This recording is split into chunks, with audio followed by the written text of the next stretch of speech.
So maybe that would be a good time then to just start talking about the work that's in the collection, which is picture 0666. And then I have the 066B. 066B, and it's Rubik's Cube, or is it a Krubik? I have a C here for some reason. Rubik's, I think maybe it's a parenthesis. Yeah, oh yeah, Rubik's Cube. Yeah, that's what I did, I scribbled it. Clear book, Club Masters, vintage pictures, retro photos, cotton fabric, thumbtack.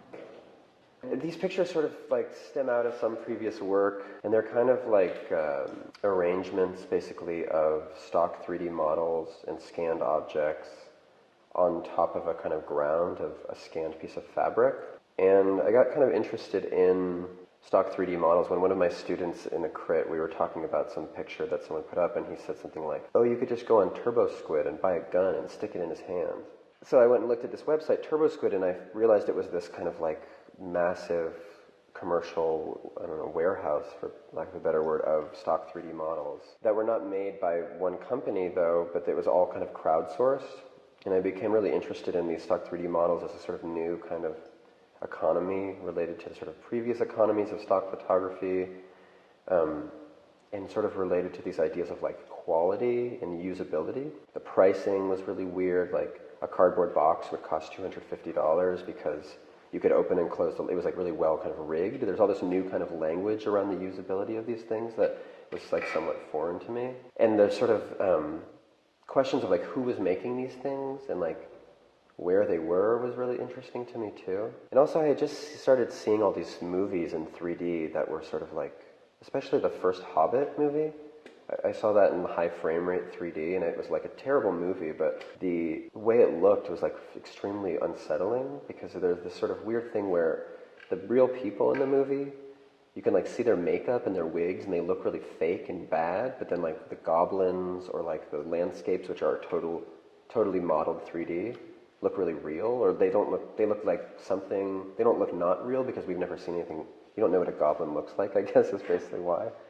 So for these works I kind of got interested in like kind of exemplifying or depicting this kind of tension between materials, between different kinds of materials. Yeah, the relationship between, what come across as objects but are actually images. The sense of scale, sort of depiction of space is it can be somewhat disorienting, right, for the viewer, trying to make sense of the image and how these arrangement of images make sense to one another. But in sort of the composed image, one is well, perhaps only myself, but I'm left thinking that they sort of in many ways reference kind of the mundane or sort of the ubiquity, I guess, of images or imagery in our lives to the point of exhaustion. Like the way I think about that, or that sort of idea of ubiquity or sort of a glut of images, is more like the idea of like the simultaneity of images, like the sort of way that because of that condition you're describing, like you can't really see one image without seeing another. And I think that condition of layering and simultaneity is something that I want to demonstrate in the pictures, and and those kinds of like unintentional juxtapositions that take place. Like I'm curious, because when we first landed here, you mentioned all the images on your desktop. Do you have like an inventory now of imagery that you tend to pull from? I just kind of collect these 3D models, and often just using preview images of them because it's easier. But yeah, that's what the screensaver is. It's just like that folder in my computer. Like it just you can do this automated screensaver thing, and that I just have that so that like when I'm kind of just to remind me of what I have. Yeah, would you say that there's maybe not sort of a very clear path of what you're collecting, what images you're using, but maybe there's a commonality of that they're either sometimes there's a strangeness to them or a curiosity behind them, or that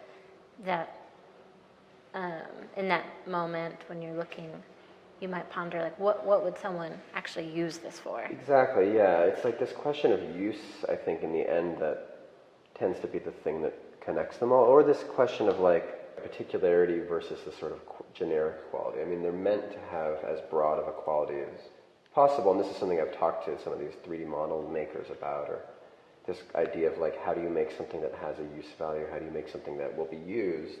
Like, and that's something that one of the modelers talked about in an interview where he's like, sort of talking about like how to make money in this economy of stock 3D models. He was saying like, you know, you can go for the quick hit and like try to make a bunch of electronics, but you have to make them before they actually come out so people can use them in ads or movies or whatever.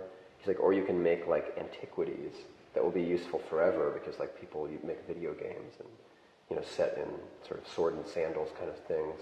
Yeah, I think I wonder, and this is just kind of a general question, when you actually do see the real thing, are we somehow changing our vision? Like, what kind of impact does you know, the screen or these digital images make on our actual sight? Yeah. Well, yeah, I mean, that was a really, like, that's the thing that was, to me, so disturbing about The Hobbit, I think. And, like, I've had that experience watching people's televisions that have, like, HD TVs. Like, I was watching a television show from a few years ago that had probably been shot, I don't know if it was shot on film or not, but I was, like, I'd watched it once before, like, on DVD or Netflix or something like that. And then I watched it again on this kind of high frame rate television, which kind of interpolates frames. But all it really does is make it look like it was shot on an iPhone or something. Like, it looks like digital video. It was that show Lost that I was watching. Like, any of the sort of, like, feeling of intensity or whatever that you might have gotten from the show, like, because of the quality of it, it looked really fake. And I think that's the thing that's, like, kind of hard to totally grasp. It's like there's this sort of nostalgic attachment to a certain material, and I probably always will think it looks better because that's what I'm used to, and maybe it does look better. But it's a weird hierarchy, and I think that we are sort of we will adjust our vision to these things and get more and more used to this kind of like shadowless or like sort of like textureless kind of thing. Yeah, and that's probably a good segue and maybe like a nice place to end or conclude.